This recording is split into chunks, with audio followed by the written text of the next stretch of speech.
જી નમસ્કાર, હું TR Jadav TR એજ્યુકેશનમાં ફરીથી એક નવા વિડીયોમાં તમારું સ્વાગત છે.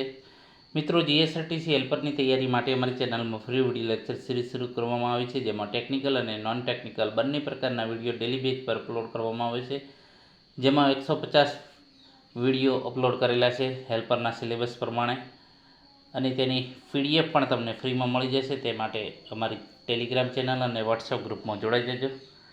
મિત્રો, આ વિડીયોમાં વાત કરીશું ઓફિશિયલ સિલેબસ પ્રમાણે video series topic number 4 machining process, જેમ કે ટર્નિંગ છે, મિલિંગ છે, ડ્રિલિંગ વિશે ટૂંકમાં માહિતી મેળવીશું અને થોડા આઈએમપી પ્રશ્નો પણ ચર્ચા કરીશું. તો વાત કરીશું મશીનિંગ પ્રક્રિયા. તો કે એક ઉત્પાદન પદ્ધતિ છે જેમાં ચોક્કસ આકાર અને કદના ભાગો બનાવવા માટે, એટલે કે જે વર્કપીસ છે, કાચો માલ છે, એમાંથી સામગ્રી જે મટીરિયલ છે વધારાનું એને દૂર કરે છે. આ પ્રક્રિયા સામાન્ય રીતે કાચા માલમાં ઇચ્છિત આકારને કાપવા, ડ્રીલ કરવા અથવા તો ઘસવા માટે વિવિધ પ્રકારની કટિંગ ટૂલ્સનો ઉપયોગ કરે છે. મશીનિંગ પ્રક્રિયાના પ્રકાર, જેમાં મુખ્યત્વે 3 પ્રકારના છે. પરંપરાગત એટલે કે કન્વેન્શનલ મશીનિંગ પ્રોસેસ, તો કે આ સૌથી સામાન્ય અને જૂની પદ્ધતિ છે. આમાં ટૂલ અને વર્કપીસ વચ્ચે સીધો સંપર્ક હોય છે. જેમાં આપણે વાત કરીશું લેથ, તો કે આ પ્રક્રિયામાં વર્કપીસ ફરે છે અને એક નિશ્ચિત કટિંગ ટૂલ્સ જે વધારાનું મટીરિયલ છે એને દૂર કરે છે. આનો ઉપયોગ ગોળાકાર ભાગો બનાવવા માટે થાય છે, જેમ કે શાફ્ટ, સ્ક્રૂ અને ડિસ્ક. એના પછી મિલિંગ વાત કરીશું, જે લેથ ઉપર ટર્નિંગ પ્રોસેસ આપણે કરી શકીએ છીએ. મિલિંગ, તો કે આ મલ્ટીપોઇન્ટ કટિંગ ટૂલ છે અને વર્કપીસથી સ્થિર રહે છે અને ધીમે ધીમે ફરે છે. આનો ઉપયોગ ફ્લેશ સપાટીઓ, સ્લોટ અને જટિલ આકારો બનાવવા, એટલે કે કોમ્પેક્ટ આકારો બનાવવા માટે પણ એનો ઉપયોગ થાય છે. ડ્રિલિંગ, તો કે આ પ્રક્રિયામાં એક રોટેટિંગ કટિંગ ટૂલ ડ્રિલ બીટનો ઉપયોગ વર્કપીસના ગોળાઈ છિદ્રો માટે, એટલે કે હોલ માટે એનો બનાવવા ઉપયોગ થાય છે. લેથ ઉપર આપણે ટર્નિંગ પ્રોસેસ કરી શકીએ છીએ. એના પછી અપરંપરાગત એટલે કે નોન કન્વેન્શનલ મશીનિંગ, તો આ પ્રક્રિયાનો ઉપયોગ ખાસ કરીને એવી સામગ્રી માટે છે જે ઘણી હાર્ડ હોય છે, એટલે કે સખત, અથવા તો પરંપરાગત પદ્ધતિઓથી મશીનિંગ કરી શકાતું નથી.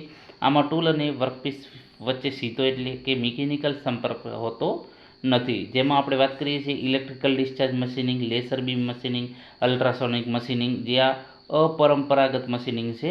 જેમાં આ પ્રક્રિયામાં ઇલેક્ટ્રિક સ્પાર્કનો ઉપયોગ કરીને વર્કપીસમાંથી જે વધારાનું મટીરિયલ દૂર કરવામાં આવે છે. આનો ઉપયોગ સખત ધાતુ અને જટિલ આકારો માટે આનો ઉપયોગ થાય છે. લેસર બીમ, તો આમાં ઉચ્ચ શક્તિવાળા લેસર બીમનો ઉપયોગ કરીને જે વધારાનું મટીરિયલ ઓગાળીને બાષ્પીભવન કરી અથવા તો બાળીને દૂર કરવામાં આવે છે, અને આ ખૂબ જ ચોક્કસ અને નાના કામ માટે ઉપયોગી છે. અલ્ટ્રાસોનિક મશીનિંગ, તો કે આ પ્રક્રિયામાં ઉચ્ચ આવર્તનવાળા અવાજના તરંગોનો ઉપયોગ કરીને ઘર્ષક એટલે કે એબ્રેસિવ કણોને વાઇબ્રેટ કરવામાં આવે છે, જે વર્કપીસમાંથી જે વધારાની મટીરિયલ અથવા તો સામગ્રીને દૂર કરે છે. આનો ઉપયોગ કાચ છે, સિરામિક, અન્ય બરડ સામગ્રીઓ માટે થાય છે. સીએનસી, તો ન્યુમેરિકલ કમ્પ્યુટર ન્યુમેરિકલ, તો કે મશીનિંગ સ્વયં સંચાલિત, જેમાં કોમ્પ્યુટરનો પ્રોગ્રામનો ઉપયોગ મશીન ટૂલના હલનચલનને નિયંત્રિત કરવા માટે થાય છે. અને ખૂબ જ ચોક્કસ અને પુનરાવર્તિત પરિણામો આવે છે, જેમાં પ્રોગ્રામિંગ હોય છે, ઓટોમેશન હોય છે, ચોકસાઈ હોય છે. બરાબર. એના પછી વાત કરીશું, હવે આપણે જે વાત કરવાના છે ડ્રિલિંગ, મિલિંગ અને ટર્નિંગ. તો ડ્રિલિંગ અને મિલિંગ એ બંને ધાતુ એટલે કે મેટલ વર્કિંગમાં વપરાતી મશીનિંગ પ્રક્રિયાઓ છે, ડ્રિલિંગ અને મિલિંગ. પરંતુ તે નેટવર્ક જે લક્ષ્યો માટે છે. ડ્રિલિંગ જે ગોળાકાર, સોરી મિત્રો, અહીં લખવામાં ભૂલ થઈ છે, હોલ, જે ગોળાકાર સ્પષ્ટ જે એટલે કે હોલ બનાવવા માટે એનો ઉપયોગ થાય છે. જ્યારે મિલિંગ વિવિધ આકાર અને સ્વરૂપો બનાવવા માટે એનો ઉપયોગ થાય છે. ડ્રિલિંગ છે આપણે કોઈપણ મટીરિયલમાં હોલ પાડવા માટે એનો ઉપયોગ થાય છે. ડ્રિલિંગ પ્રક્રિયા તો એક મશીનિંગ પ્રક્રિયા છે જેમાં કટિંગ ટૂલ એટલે કે જેને ડ્રિલ બીટ આપણે કહીએ છીએ, એનો ઉપયોગ કરીને વર્કપીસમાં ગોળાકાર ક્રિયા બનાવવામાં, એટલે કે હોલ બનાવવામાં આવે છે. અને આ પ્રક્રિયામાં જે ડ્રાય બીટને વર્કપીસ પર ઘૂમવા એટલે કે ફેરવવામાં આવે છે, અને નિશ્ચિત સાથે એમાં વધારો થાય છે, અને એમાં ધાતુના નાના નાના ટુકડાઓ જે નીકળે છે, જેને આપણે ચિપ્સ તરીકે ઓળખીએ છીએ. એના પછી વાત કરીશું ડ્રિલિંગના પ્રકારો. તો through hole drilling, through hole એટલે કે આ પ્રકારના જે છે વર્કપીસની એક બાજુએથી બીજી બાજુ બનાવવા માટે થાય છે. બ્લાન્ડ હોલ ડ્રિલિંગ, તો કે આ પ્રકારમાં જે વર્કપીસમાં સંપૂર્ણપણે નથી, પરંતુ એક ચોક્કસ અંશ સુધી બનાવવામાં આવે છે. ડ્રિલિંગમાં જે મુખ્ય ડ્રિલ પ્રેસ અને મિલિંગ મશીનનો સમાવેશ થાય છે. મિલિંગ પ્રક્રિયા વાત કરીશું, મિલિંગ પ્રોસેસ. તો મિલિંગ એ એક મશીનિંગ પ્રક્રિયા છે જેમાં ફરતા કટિંગ ટૂલ, જેને મિલિંગ કહે છે, એનો ઉપયોગ વર્કપીસમાંથી વધારાની જે મટીરિયલ દૂર કરવામાં આવે છે. આ પ્રક્રિયા ડ્રિલિંગ કરતાં વધુ જટિલ છે કારણ કે કટિંગ ટૂલ વર્કપીસ પર જે એનો પાથ છે એના પર ચાલી શકે છે. મિલિંગનો ઉપયોગ સપાટીઓ, સ્લોટ, કીવે, ગિયર્સ અને અન્ય જટિલ માપનો ઉપયોગ થાય છે. એના પ્રકારો છે હોરિઝોન્ટલ મિલિંગ. આમાં સ્પિન્ડલ જે છે આડી અળવી હોય છે, એટલે કે હોરિઝોન્ટલ હોય છે. વર્ટિકલ મિલિંગ તો કે એમાં એની રચના વર્ટિકલ ટાઈપની હોય છે. આધુનિક જે મિલિંગ મશીનો કમ્પ્યુટર ન્યુમેરિકલ કંટ્રોલ જે ટેકનોલોજીનો ઉપયોગ કરે છે. એના પછી વાત કરીશું મશીનિંગ પ્રક્રિયા ટર્નિંગની વાત કરીશું. તો ટર્નિંગ એક મહત્ત્વની પ્રોસેસ છે જેમાં વર્કપીસને ગોળાકાર કટિંગ ટૂલ વડે તેના વધારાની જે મટીરિયલ છે દૂર કરવામાં આવે છે. આ પ્રક્રિયાનો મુખ્ય ઉદ્દેશ્ય છે સિલિન્ડ્રિકલ આકારના યોગ્ય બનાવવા અથવા તો તેનું ફિનિશિંગ કરવું.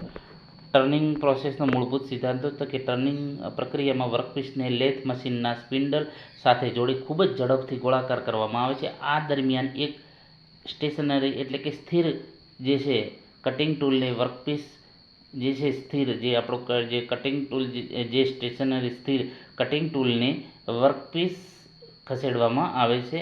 ટૂલ વર્ક્સની સપાટીથી સપાટીને ચિપ્સ એટલે કે સ્વરૂપે એને દૂર કરે છે. આ પ્રક્રિયાથી વર્કપીસનો વ્યાસ ઘટી જાય છે જેથી તેમાં જરૂરી માપ અને આકાર આપી શકાય છે. આ પ્રક્રિયા મુખ્યત્વે ભાગ કયા પ્રક્રિયા નીચેના મુખ્ય ભાગો. તો એમાં લેથ મશીન, તો કે આ મશીન ટર્નિંગનું મુખ્ય ઉપકરણ છે. વર્કપીસ જે આપણે લેથ મશીન ઉપર ટર્નિંગ પ્રોસેસ કરી શકીએ છીએ. વર્કપીસ તો જે ધાતુ કે અન્ય સામગ્રીનો ભાગ બનાવવાનો છે એને. કટિંગ ટૂલ તો કે જે વર્કપીસથી જે અન્ય વધારાનું મટીરિયલ દૂર કરે છે તેને. ચક તો એ વર્કપીસને પકડે છે. ટૂલ પોસ્ટ જે કટિંગ ટૂલને પકડી રાખે છે અને તે વર્કપીસ તરફ ખસેડવામાં મદદ કરે છે. ટર્નિંગના જે પ્રકારો છે, ટર્નિંગનો ઉપયોગ કરીને વિવિધ અલગ બનાવી શકાય છે. જેમાં ટર્નિંગ જે આ સ્ટ્રેટ એટલે કે સીધું ટર્નિંગ, તો આ સ્ટ્રેટ વર્કપીસનો સમાવેશ તેથી તેમાં આવે છે જેમાં સી નળાકાર આકારની થાય છે. ટેપરિંગ અથવા તો ટેપર ટર્નિંગ, તો કે આ વર્કપીસમાં હળવો અવાજ અથવા તો જે શંકુ આકાર ધરાવે છે. ફેસિંગ, તો કે આ પ્રક્રિયામાં વર્કપીસને સપાટ અને સ્મૂથ બનાવવામાં આવે છે. પાર્ટિંગ અથવા તો કટઓફ, તો કે અમુક ભાગમાં વર્કને અલગ કરવામાં આવે છે. ગ્રુવિંગ, તો અમુક સપાટીઓ ખાંચા બનાવવામાં આવે છે. બોરિંગ, તો કે આ પ્રક્રિયાનો ઉપયોગ હોલ બનાવવા માટે. ટર્નિંગ જે છે એરોસ્પેસ જે છે અન્ય પ્રક્રિયાઓ કે અન્ય સિસ્ટમો નેટવર્કને ચોક્કસ હોય છે કારણ કે એને ફિનિશિંગ સારું બને છે. જે એરોસ્પેસમાં ખાસ એનો ઉપયોગ થાય છે. અલગ બીજામાં પણ એનો ઉપયોગ થાય છે. આઈએમપી પ્રશ્નોની વાત કરીશું. મશીનિંગ ઓપરેશનમાં ધાતુને કેવી રીતે દૂર કરાય? ધાતુના ડિસ્ટોર્શન દ્વારા ધાતુને ટૂલ તરફ ધકેલીને. એ અને બી એક પણ નહીં, તો તેનો સાચો જવાબ છે ધાતુને ટૂલ તરફ ધકેલીને. સામાન્ય રીતે ટ્વિસ્ટ ડ્રીલના હેલિક્સની સંખ્યા કેટલી હોય છે? 5, 1, 2, 3, તો 1. લેથ બેડ કયા મટીરિયલમાંથી બનાવવામાં આવે છે? સ્ટ્રક્ચર છે સ્ટેનલેસ સ્ટીલ, કાસ્ટ આયર્ન, તમામ કાસ્ટ આયર્નમાંથી. મિલિંગ મશીનમાં કટિંગ ટૂલ ક્યાં માઉન્ટ થયેલું હોય છે? સ્પિન્ડલ, કોલમ, તમામ કે આર્બર, તો આર્બર પર. એના પછી વાત કરીશું નળાકાર અથવા તો શંકુ આકારના વર્કપીસની પરગની આસપાસ ખાંચો બનાવવાની કામગીરીને શું કહેવામાં આવે છે? Profile milling, gang milling, helical milling. એક પણ નહીં, તો તેનો સાચો જવાબ છે હેલિકલ મિલિંગ. નીચેનામાંથી કયા મિલિંગ ઓપરેશન માટે કાપવા માટે ઓછા બળની જરૂર પડે છે? Up milling, down milling. A અને બી બંને કે એક પણ નહીં, તો ડાઉન મિલિંગમાં ઓછા બળની જરૂર પડે. વર્કપીસમાં ગ્રુવ્સ બનાવવા માટે નીચેનામાંથી કયા મિલિંગ ઓપરેશનનો ઉપયોગ થાય છે? Kiwi milling, gang milling, groove milling, તમામ તો ગ્રુવ મિલિંગ. નીચેનામાંથી કઈ ડ્રીલનો સૌથી વધુ ઉપયોગ થાય છે? Micro drill, large drill, moderate. એક પણ નહીં, તો મોડરેટનો. ઉદ્યોગોમાં કયા પ્રકારની ડ્રીલ સૌથી વધુ ઉપયોગી છે? માઇક્રો, લાર્જ, મોડરેટ, તો મોડરેટ. એના પછી નીચેનામાંથી કયું ડ્રીલ ખૂબ જ શોર્ટ એટલે કે ટૂંકું ડ્રીલ છે? Central drill, step drill, subland drill કે તમામ, તો સેન્ટ્રલ ડ્રીલ. લેથ મશીનમાં ટર્નિંગ ઓપરેશન દ્વારા કયા પ્રકારની સપાટીઓ બનાવવામાં આવે છે? સપાટ, ટેપર કે નળાકાર, તો નળાકાર. ડ્રીલ એ ખાલી જગ્યા ટૂલ છે. કટિંગ, જોઇનિંગ, હોલ્ડિંગ કે એક પણ નહીં, તો કટિંગ ટૂલ છે.